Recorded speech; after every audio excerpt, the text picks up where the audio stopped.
Assalamualaikum warahmatullahi wabarakatuh. Yang terhormat Bapak Wakil Pradopo SNM. Perkenalkan, nama saya Saldan Zariadin dengan NIM 4312310-97. Di sini saya akan menjelaskan materi tentang isu sosial dan etika dalam SI. Untuk memenuhi tugas besar 2 saya, yaitu mata kuliah Sistem Informasi Manajemen.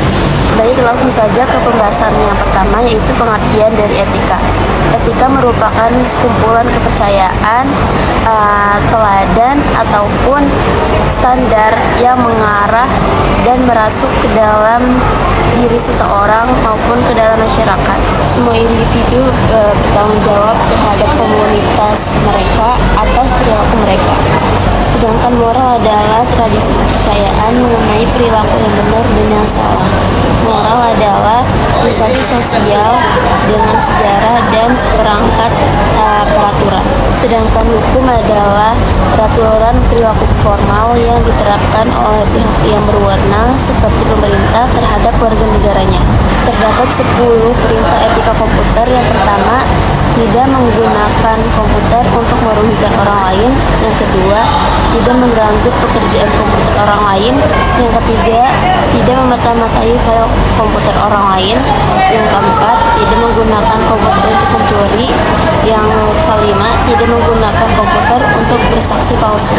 Yang keenam, tidak menyalin atau menggunakan kepemilikan perangkat lunak di mana Anda belum membayarnya. Yang ketujuh, tidak menggunakan sumber daya komputer orang lain tanpa otoritas atau kompensasi yang sesuai. Yang kedelapan, tidak mengambil untuk diri sendiri karya intelektual orang lain. Yang kesembilan, harus memikirkan tentang konsekuensi sosial program yang Anda tulis bagi sistem yang Anda desain. Yang kesepuluh, harus menggunakan komputer yang menjamin pertimbangan dan bagi sesama manusia. Privasi informasi adalah hak untuk menentukan kapan dan sejauh mana informasi mengenai diri sendiri dapat dikomunikasikan kepada pihak orang lain. Hak ini berlaku untuk individu, kelompok, dan institusi. Yang kedua, isu akurasi. Autentikasi kebenaran dan akurasi informasi yang dikumpulkan serta diproses. Siapa yang bertanggung jawab atas berbagai kesalahan dalam informasi dan kompensasi apa yang seharusnya diberikan kepada pihak yang dirugikan. Yang ketiga, isu properti. Kepemilikan dan nilai informasi.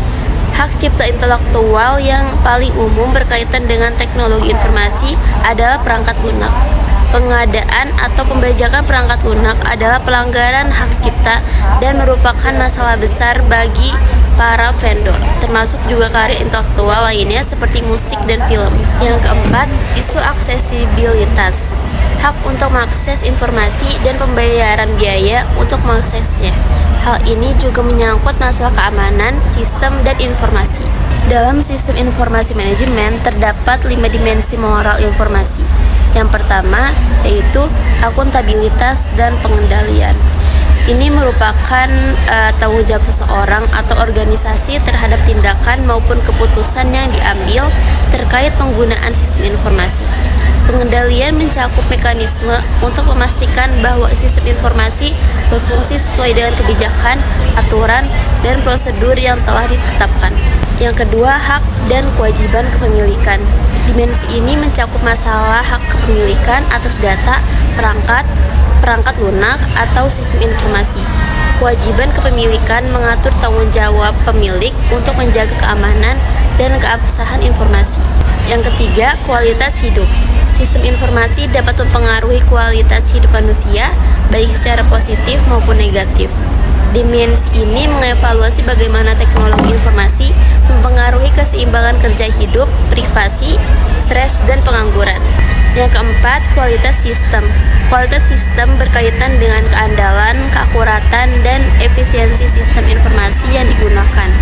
Sistem berkualitas buruk dapat menimbulkan kesalahan, kehilangan data, atau keputusan yang salah. Yang kelima, kualitas informasi. Informasi yang dihasilkan oleh sistem harus yang akurat, relevan, dan tepat waktu. Informasi yang buruk dapat menyebabkan pengambilan keputusan yang salah. Selanjutnya, analisis etika ketika kita berhadapan dengan suatu situasi yang dapat memunculkan isu etika. Maka kita harus mengikuti 5 proses yang dapat membantu hal tersebut. Yang pertama, kita harus identifikasi dan jelaskan faktanya dengan jelas.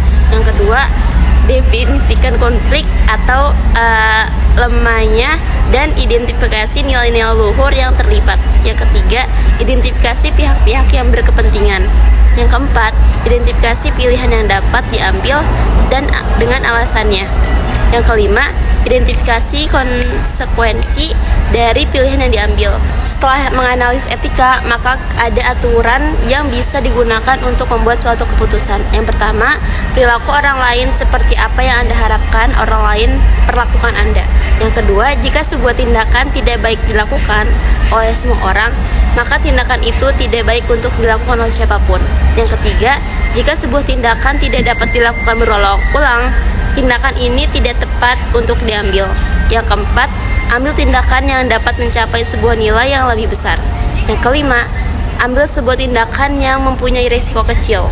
Yang keenam, asumsikan bahwa sebenarnya sebuah objek nyata tidak nyata dimiliki oleh seseorang kecuali jika ada pernyataan khusus yang lain. Sekian penjelasan materi isu sosial dan etika dalam SI yang dapat saya sampaikan. Kurang lebih mohon maaf. Assalamualaikum warahmatullahi wabarakatuh.